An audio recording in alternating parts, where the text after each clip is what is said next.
네, 한일 정상회담 여진이 계속되고 있습니다. 관련해서 더불어민주당 대1구력 외교 대책위원회 위원장이시죠. 김상희 의원 전화로 연결돼 있습니다. 안녕하세요, 의원님. 네, 안녕하세요. 예, 몸이 좀 안 좋으세요? 아니, 괜찮습니다.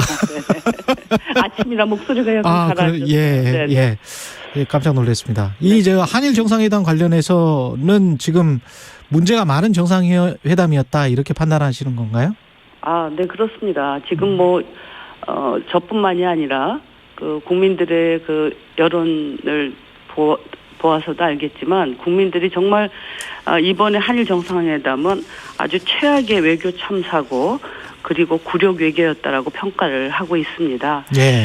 실질적으로 사실은 그 이미 가기 전부터 이런 것들이 사실 예상되었었고 국민들께서 많이 우려를 하고 또 촉구하기도 하고 반대도 했습니다. 무엇보다 지금 아주 80년 동안 고통 속에서 그리고 30년 동안 법률 투쟁을 하면서 피해자들이 얻어낸 그 대법원 판결 이것을 무시하고 그리고 일본의 사죄도 배상도 없이 우리 기업이 돈을 내는 아주 굴욕적인 이 강제동원 해법을 가지고 이제 일본을 간 거 아니겠습니까? 정상회담 하러. 이건 정말 도저히 국민도 납득이 안 되는 그 해법인데 이것을 들고 가서 일본에게 그야말로 조공바치듯이 바쳤습니다. 일본은 이렇게 얘기를 했다고 합니다. 일본이 아주 학수고대하던 해법이다. 이렇게 이제 얘기했다고 김태우 실장도 얘기를 했는데 일본도 깜짝 놀랐다. 네, 일본도 깜짝 놀랐다는 거 아닙니까? 깜짝 놀랄 정도의 선물보따리를 갖다가 바쳤는데 그러면 가서 거기서 일정 정도 호응을 기대를 했겠고 일본에 상응하는 조치. 예. 네, 그런데 박진 장관 말대로 컵에 반 정도 물을 채웠으니까 나머지는 좀 채워달라. 이렇게 이제 기대를 한 것 같습니다. 그런데 오히려 가서 완전히 대한민국이 호구를 잡힌 것 같습니다. 긍정적으로 평가할 부분은 전혀 없을까요? 전혀 없습니다. 저는 전혀 정말 없어요. 이렇게까지 완벽하게 일본의 말대로 완벽하게 일본이 승리하고 우리가 완벽한 정말 굴욕 외교는 지금까지 역사상에 없었던 그런 그 외교라고 생각합니다. 대통령실이나 집권여당 쪽의 이야기는 12년 만에 일단 만났다. 정상회담을 했다. 그리고 이제 물꼬를 텄다. 그리고 화이트리스트도 그쪽에서 아마 제대로 할 것이다. 이런 것들 스텝 바이 스텝으로 단계별로 하는 게 그 사람들 속성이기 때문에 단계별로 나올 것이다. 이렇게 주장을 하고 있지 않습니까? 그 말이 전혀 공허한 말이라고 하는 것이 보여지는 것이 그 이후에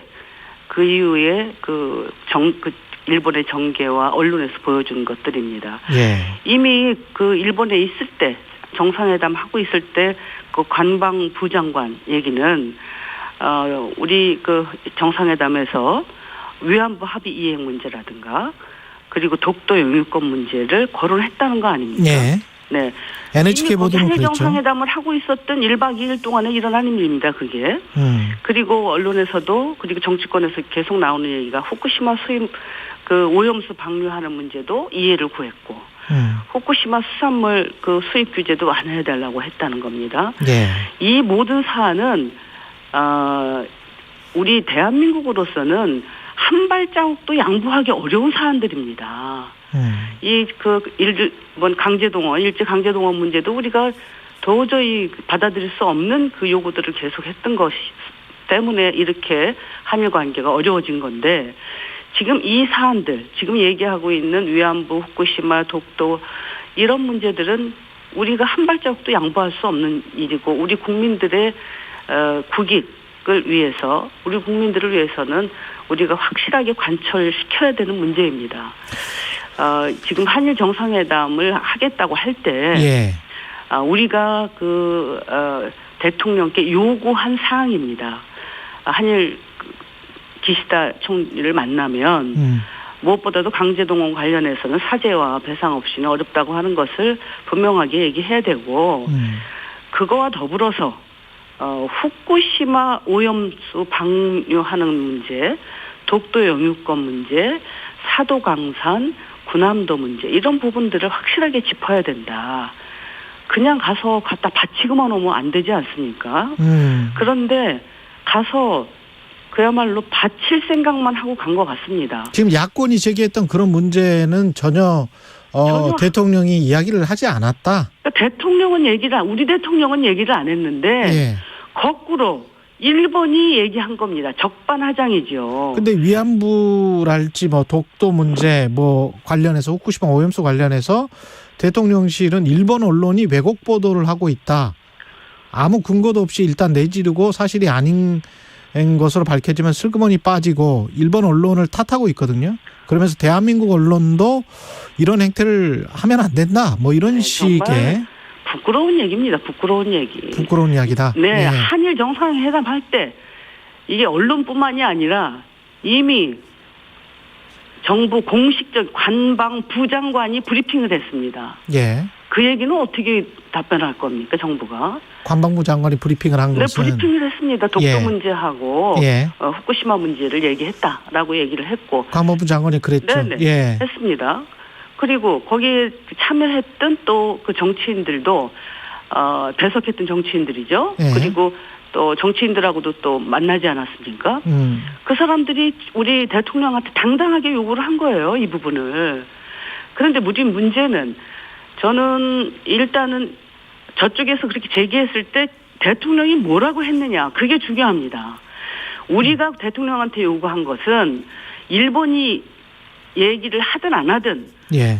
우리가 당당하게 독도 문제라든가 후쿠시마 오염수는 당장 정말 다음 달이 될지 다다음 달이 될지 모르는 일입니다. 예. 이 부분에 대해서는 확실하게 못을 받고 와야 되는 거거든요. 근데 그런데 대통령은 그 얘기를 안 한 거예요. 안 하고 저쪽에서 얘기했는데 기시다가 얘기하고 다른 정치인들이 얘기를 했는데 그거에 대해서 윤석열 대통령은 뭐라고 답변했느냐. 그것이 명확하지가 않은 거예요. 정상회담 내용은 뭐 공개할 수 없다. 이런 이야기잖아요. 아니 저쪽은 관방부 장관이 이야기를 얘기를 하는데 아니 우리는 왜 얘기를 못합니까? 아니 그리고 분명히 우리가 도저히 양보할 수 없는 얘기를 기시다가 했으면 그러면 윤석열 대통령이 이렇게 응답을 했고 우리 국민들의 걱정을 안 하도록 했다. 그리고 우리가 당당하게 했다. 이거 얘기해야 되는 거 아닙니까? 근데 당당하게 하지 못한 거 아닙니까? 지금 보면.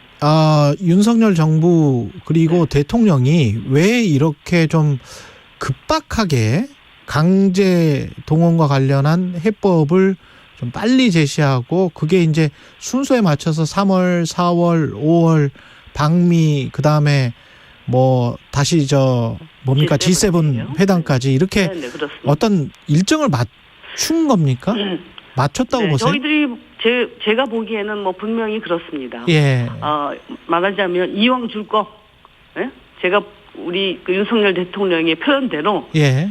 대통령 되기 전부터 생각했다는 거 아닙니까? 이 해법을. 그래서 이왕 우리가 일본한테 양보할 거 화끈하게 양보하고 그리고 미국 가고 그리고 G7 회의도 가고 그래서 한미일 정상들과 어깨를 딱 하면서 하는 그 외교하는 모습을 보여서 우리 국민들에게 지지도를 좀 높이겠다. 뭐 이런 생각을 갖고 있는 거 아닌가? 근데 지지율이 뭐 0%, 1%가 되더라도 할 일은 해야 된다라는 게 여보세요? 네, 네, 말씀하세요. 네. 근데 지지율은 신경 쓰지 않겠다는 거잖아요. 이게 올바른 길이기 때문에. 저는 뭐 그렇게 생각하지는 않고요. 예. 전 나름대로 정무적 판단이 있었을 거라고 생각합니다. 혹시 다른 이유는 없었을까요? 미국이 어떤 이 방향을 원하고 그 방향에 미국의 방향에 지금 맞춰가는 듯한. 지금 어제 우리가 진단 토론 좌담회를 했었는데 전문가들의 의견은 미국의 그 미국의 의도가 있었고 그 미국의 의도에 대해서 전폭적으로 수용한 것이다. 미국이 생각하는 이 한미일 동맹에 가까운 그런 안보 협력 미국에 대한 그 호응을 한 것이다. 이렇게 이제 판단하고 있습니다. 그 전에 우리 그 위안부 그 합의할 때도 예. 박근혜 대통령께서 미국의 압력을 엄청 받지 않았습니까? 예. 오바마 대통령한테. 지금 블링컨이 그 당시에 사실은 그 역할을 했던 사람입니다. 마찬가지로 이번에 특히 이제 미중 갈등이 굉장히 심해지고 또 새롭게 세계가 신냉전 구도로 이렇게 지금 좁혀져 가고 있는 그쪽으로 나가고 있는 상황에서 미국의 그런 그 의도가 있었고 그 미국의 의도에 일본은 뭐 적극적으로 호응했고 또 일본은 일본 나름대로의 이쪽에서의 아시아에서의 군사나 경제 패권에 대해서 나름대로의 생각이 있는 의도가 있는 것이고 그것이 미국하고 일본의 이해관계가 맞아떨어졌고 그리고 거기에 천병 노릇을 우리 대한민국에게 요청한 것이 아니냐 이렇게 보고 있습니다. 그러면 그럼으로써 우리의 리스크는 뭐가 있을까요? 지금 강제해법 그 강제동원 해법안이 나왔을 때도 미국에서 환영 입장을 나타내면서 바이든 대통령이 논평을 냈는데 인도태평양 전략에도 아주 중요하다.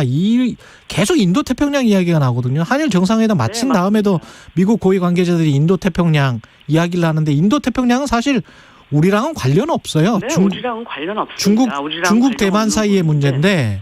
네. 근데 그거를 왜 자꾸 미국이 이야기를 하는지. 네, 인도태평양 전략에 있어서 예. 대한민국의 참여가 굉장히 중요한 것입니다. 대한민국은 군사 대국입니다. 지금 세계 군사력으로 6위를 차지하고 있습니다. 그렇기 때문에 인도태평양 전략을 워낙에는 일본이 먼저 주창을 했고 그것을 지금 미중 갈등이 심해지면서 적극적으로 지금 그 미국이 수용하면서 확대해 나가고 있는 것이고 이것이 지금 미국, 중국, 러시아 간의 이 신냉전 구도의 새로운 그런 어떤 군사 패권 전략으로 미국하고 일본의 이해관계가 맞아 떨어진 것입니다. 우리가 빨려 들어간다? 네, 우리는 여기에 빨려 들어가서는 안 됩니다. 우리가 여기에 빨려 들어가서는 그야말로 그 북중로를 강화시키게 되고 예. 북중로의 강화는 우리에게 굉장히 안보적으로 불리한 상황을 만들게 되는 것입니다. 그리고 특히 또 안보적인 측면뿐만이 아니라 경제적인 측면에서 중국하고의 관계도 굉장히 어려운 상황에 지금 놓이게 될 것이고 그것뿐만이 아니라 지금 대만과 중국 그리고 미국과 관계가 굉장히 지금 심상치는 않죠. 위태롭지 않습니까? 예. 만약에 대만에서 어떤 그 상황이 비상한 상황이 발생한다 그러면 우리는 이 지금 인도태평양 인태 전략에 동참한 그런 그 한미일 동맹에 가까운 그런 그 국가로서 거기에 빨려 들어갈 가능성이 상당히 높고 그렇게 될 경우에는 사실은 북중로의 그런 그 구도 속에서 예. 우리와 북한과의 관계 또 굉장히 위태로워질 수 있습니다. 그래서 우리의 안보에 아주 위기 상황을 발생할 가능성도 있기 때문에 예. 지금 우리가 인태 전략에 적극적으로 합류하는 것은 굉장히 위험한 그런 군사 전략이라고 생각하는데 민주당은 어떻게 그 생각을 하세요? 어떻게 해야 된다고 봅니까? 그러면 일본과의 관계 개선에는 찬성을 하시는 거잖아요, 그죠? 당연하죠. 예. 일본과의 관계 개선에는 찬성입니다. 그리고 지금도 예. 일본과 한국의 관계에서 어려울 것이 없습니다. 어려울 것이라고 하는 것은 우리로서는 저쪽에 일본이 자꾸 독도를 영유권 문제를 제기하고 후쿠시마 오염수를 지금 그 방류하려고 시도를 하고 있고 예. 또 우리에게 수산물 자꾸 수입하라고 얘기하고 이렇게 터무니없는 그 말을 하는 일본 주장을 하는 일본이 지금 문제인 것이지 실질적으로 일본하고 관계에서 문제가 없습니다. 특히 이제 경제적인 측면에서 보면 우리 국민들이 경제적인 측면을 좀 걱정하십니다. 예. 그렇지만 한일 간에는 경제적으로 아무 문제가 없습니다. 이미 수출 규제를 했던 것, 그 불화수소 화합물 소재 관련 반도체 소재 관련해서 했던 것 이미 우리가 다 극복이 되어 있었고, 이 상황은 오히려 일본 기업이 지금 아쉬운 상황입니다. 일본 기업이 이 지금 우리한테 한 수출 규제 때문에 오히려 피해를 보는 상황이 벌어졌고, 이렇게 빨리 할 필요가 없었다. 그렇습니다. 우리는 기술적으로도 많이 극복됐고 수입을 다변화했기 때문에 별 문제될 게 없습니다. 그리고 우리가 워낙에 그 반도체 강국 아닙니까? 그래서 일본에 우리나라에 수출했던 그 기업들은 우리나라에 그 수출을 못하는 것이 엄청난 사실은 자기네들로서는 불이익입니다. 알겠습니다. 그래서 이 경제적으로도 우리가 전혀 꿀릴 게 없고 이미 우리가 경제적 측면에서는 일본을 많이 거의 다 따라잡고 추월하는 수준입니다. 알겠습니다. 그 당 문제 하나만 여쭤보고 끝낼게요. 지금 검찰이 이번 주에 이재명 대표를 불구속 기소할 것 같은데, 김용민 의원은 1심 재판에서 유죄가 나와도 대표직을 유지할 수 있다. 법적으로는 그렇다. 무죄 추정의 원칙이기 때문에 이렇게 주장을 하고 있던데, 의원님 생각은 어떠십니까? 일단 그렇습니다. 우리가 지난번에 체포동의안 났을 때도 아쉬움은 있었지만 부결을 시켰고요. 지금 전반적으로 이재명 대표에 대한 검찰의 공격이 도를 넘고 있다고 우리는 보고 있고, 명백하게 정치적 의도가 있다고 저희는 보고 있습니다. 그렇기 때문에 지금 그 재판에 있어서도 만약에 1심에서 어떤 결과가 나오든지 간에 끝까지 무죄 추정의 원칙에 따라서 끝까지 저는 가봐야 된다고 생각합니다. 검찰은 분명하게 지금 정치적 의도로 여러 가지 지금 이재명 대표를 지금 올가매고 있는데, 끝까지 가봐야 된다는 거는 대법까지도 말씀하시는 거예요? 대법까지는 가야 된다고 생각합니다. 그러면 그때까지도 이재명 대표 체제가 유지되는 게 당연하다? 저는 대표 체제가 유지되어야 된다만 그렇지 않다라고 하는 것은 우리 당원들과 또 국회의원들의 판단입니다. 그때는 판단을 해봐야 된다. 제가 중간중간에 가다가 대법원까지는 무조건 이재명 대표가 유지하고 가야 된다. 이것은 지금 정치에서는 사실 통용되지 않는 말입니다. 어디까지나 정치고 그동안 정치가 보아오지 않았습니까? 이런 사법적인 리스크 아니라 하더라도 지도부가 제대로 당을 잘 이끌지 못하고 그리고 총선에 있어서 상당히 어려움을 처한다고 하면 여러 가지 변수가 생기는 것입니다. 그렇지만 이 사법적인 문제 때문에 재판과 관련해서 이래야 된다 저래야 된다라고 얘기하는 것은 저는 부적절하다고 봅니다. 어차피 지금 우리 당이 이재명 대표에 대한 검찰의 공격은 이 검찰공화국, 정권에서 이재명 대표에 대한 부당하고 무도한 공격으로 보고 있다고 하는 것은 국민들도 이해를 하실 것이라고 봅니다. 알겠습니다. 선거 지지율 민심에 따라서 그때 정치적으로 결정될 사항이다. 그런 말씀이시네요. 그것은 이재명 대표뿐만이 아닙니다. 어느 정당의 지도부든지 간에 민심이 떠나면 그 지도부는 유지하기가 알겠습니다. 어려운 것입니다. 여기까지 듣겠습니다. 지금까지 것을 잘 판단해서 봐주시기 바랍니다. 지금까지 더불어민주당 김상희 의원이었습니다. 고맙습니다. 네.